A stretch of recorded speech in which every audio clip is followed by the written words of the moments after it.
Clara, a black woman in her 30s, stood in the lobby of a prestigious neighborhood bank, seeking to discuss a loan for her entrepreneurial project. Her hair was neatly styled, and she wore an elegant outfit that betrayed her professionalism and determination. Her gaze was firm, filled with a quiet but unwavering confidence. This was not the first time she had found herself in an environment where her presence was questioned. She had faced such moments before, but today, it was different. Today, she was here to make a dream come true, not to be judged. She was accustomed to navigating a world where distrust often masqueraded as politeness, but every encounter brought her closer to her goal, realizing her project. In front of her sat the banker, a man in his 50s with graying hair and sharp manners, eyeing her with a condescending look. He was seated behind his desk, his impeccable suit and rigid posture betraying his air of superiority.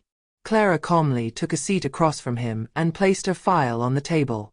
The room was silent, barely disturbed by the ticking of the wall clock.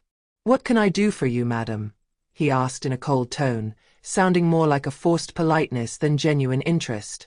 Clara straightened up slightly and began to present her project clearly. She had prepared for this meeting for weeks, every detail carefully thought out, every number backed by meticulous research.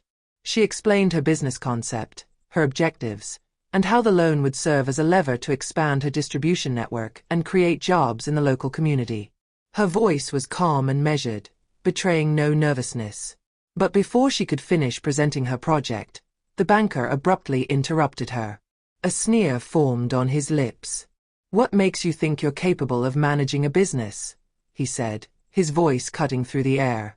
"Dirty black, slave, people like you. You don't belong here." The words rang through the room like a thunderclap. A chilling silence fell, abruptly breaking the calm atmosphere. Clara froze for a moment, but her gaze did not lose its firmness. The shock was not in the words themselves. She had heard others, more subtle but equally hurtful. What was shocking was the complete absence of a filter in this man, the disconcerting ease with which he had revealed his true nature. Yet, Clara did not let any negative emotion show. She took a deep breath, gathering her dignity and calm. In a quiet but powerful voice, she replied, "I'm here for a loan, sir, not to be judged." Her simple yet weighty statement echoed in the air. The banker, shocked by Clara's calm but firm response, suddenly felt trapped in his own arrogance. He stiffened, his cheeks flushing slightly. His eyes darted around his desk, as if the walls were closing in on him. His hands, which had been resting imposingly on his desk, clenched nervously. He had not yet understood who this woman was. She was just a client, someone to be treated as he was used to. But Clara was not like the others. At that moment, as he stood to dismiss this unpleasant meeting with a dismissive gesture, the door opened abruptly. A man entered the room with natural ease, greeting Clara with a respectful smile. He was a colleague of the banker, a man in his 40s, casually dressed but exuding an air of superiority only a long-time banker could afford. He turned to Clara and courteously asked, "You're here to see Mr. Walker, aren't you?" The banker immediately turned pale. He froze, his eyes fixed on the man, then on Clara. This dirty black woman, whom he had just despised moments before, was in fact the woman he had been trying to negotiate a strategic partnership with, the owner of a significant business portfolio, an influential entrepreneur in her field. This meeting was not a simple loan interview, but part of a much larger transaction, one whose stakes went far beyond what he had imagined. The colleague, clearly uncomfortable, shot a disapproving look at the banker. Clara, on the other hand, showed no sign of surprise. She rose with the grace and dignity she had always embodied, her calm, unwavering gaze fixed on the man who had humiliated her. The banker stood there, rooted in deep embarrassment, his face turning red with shame. He had not just insulted a client, but a businesswoman he had failed to recognize. In a last-ditch effort to save face, he tried to smile awkwardly, but Clara swept him aside with a look as piercing as it was calm. Clara, still composed, left the room with confident steps. But just as she was about to exit the banker's colleague hurried toward her. "Mrs. Walker, allow me to escort you for a moment," he said, seemingly sincere in his desire to show respect after the embarrassing incident. "The director would like to speak with you." Clara hesitated for a fraction of a second, wondering if it was worth involving more people in this situation. But she knew that this kind of behavior needed to be exposed, even if it meant facing uncomfortable looks and awkward apologies. She slowly nodded, following the man to the elevator. They both ascended to the top floor, where the director's office was located. Clara observed the immaculate hallways and the expensive artworks adorning the walls. A glaring, unyielding light contrasted sharply with what she had just experienced.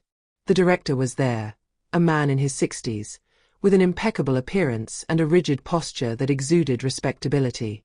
But Clara knew that behind this facade, there was also a hierarchy, codes, and a way of handling things. As she entered the office, the director immediately stood up from his chair, his face serious, as if he had just realized the gravity of the situation. He extended his hand, somewhat hesitantly, but his gaze already betrayed the awareness of the colossal mistake that had just occurred. "Mrs. Walker," he began, his voice softer than the banker's but still marked by a tone of deference, "I want to offer our most sincere apologies. We are aware that the behavior of our advisor was neither professional nor acceptable. We have no intention of tolerating such behavior in our establishment." Clara looked him in the eye, unhurried. "I suppose it's up to you to decide what should be done to ensure this doesn't happen again." She let a silence linger before continuing, "But I believe the problem goes far beyond just inappropriate behavior. This kind of prejudice reflects an institutional culture, and it will only change if concrete actions are taken." The director seemed unsettled. He lowered his gaze slightly, as though reflecting on the depth of her words. "You're right." He sat down at his desk and nervously pushed a pile of papers aside. "Our colleague's case will be taken very seriously. I will personally ensure that disciplinary measures are taken against him." Clara didn't respond immediately. She hadn't expected instant apologies, let alone a promise of immediate action. But, as she stood there silently, she understood that words were often just a first step. However, they weren't enough. She wouldn't simply settle for an explanation or a hollow apology. The director, seeing that Clara was not satisfied, continued with an attempt at justification. "We will organize a series of diversity and inclusion trainings for all staff. We have already planned to strengthen our internal protocols to ensure that any form of discrimination, whether conscious or unconscious, is treated with the utmost rigor." Clara nodded, but her gaze showed no immediate sign of approval. "That seems like a good start," she finally replied, "but it has to be more than just training. You'll need to review your internal practices, your recruitment policies, and, most importantly, assess the true commitment of everyone here." The director stared at her, aware that his words were just the beginning of a series of changes. There was a certain weight in the air, a weight he couldn't ignore. "You have my word that we will implement thorough follow-up. I don't intend to let this matter go unresolved." Clara slowly rose, her gaze still unwavering. "I hope these aren't just words. Because I will be back here, and if this kind of behavior continues, you won't have any clients like me." The director stood as well, far more humbly than at the start of the meeting. "I understand completely, Mrs. Walker." He followed her to the door. "Rest assured that we will take all the necessary measures." Clara paused in the doorway, turning back one last time. "Please, don't do this for me. Do it for all those who don't have the opportunity to be here and demand justice." Then, without another word, she turned on her heel and left the office. The director, alone in his office, stood still for a few moments. He stared at the door, his mind lost in thought. Perhaps, for the first time, he understood that the issue of diversity and inclusion couldn't simply be a box to check. He knew the stakes went far beyond the realm of a bank or a corporate policy. What he had just experienced, what he had just heard, was a call to change far more than his internal procedures. It was a call to change the way people think and see the world.